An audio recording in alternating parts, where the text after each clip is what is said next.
Segurament no hi ha un territori més preparat que el territori de la circumscripció lleidatana, del Pirineu i de les Terres Planes, per efectivament fer un pas endavant i superar aquest tràngol en què no hi ha recursos econòmics escampats. Nosaltres els podem crear perquè tenim una producció extraordinària, perquè tenim gent molt preparada, unes generacions magníficament preparades i perquè és un territori encara per explorar. Si som capaços de posar-lo en dinamisme, aquest territori, i aquestes oportunitats que té som capaces d'explotar-les, certament nosaltres sortim de la crisi i podem ajudar la resta de Catalunya a fer-ho també.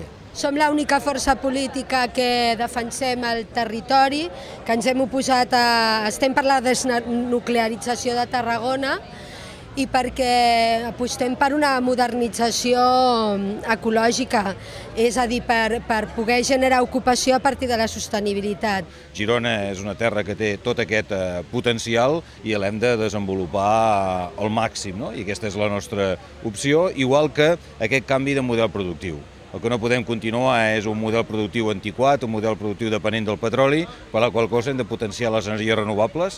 Les comarques gironines tenen capacitat per les energies renovables, totes elles, no només l'eòlica, sinó també la biomassa, la geotèrmia, per tal de donar un altre sentit també a la nostra indústria, un altre sentit també al nostre servei.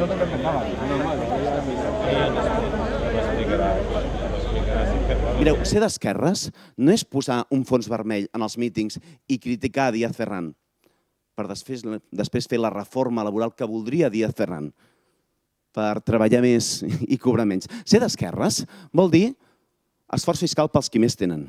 Ser d'esquerres vol dir una reforma del sector financer per dir-li a les entitats financeres que han de garantir el crèdit. Ser d'esquerres vol dir que les elèctriques, sí, regulem la seva activitat, perquè, òbviament, les activitats estratègiques necessiten d'intervenció i de regulació.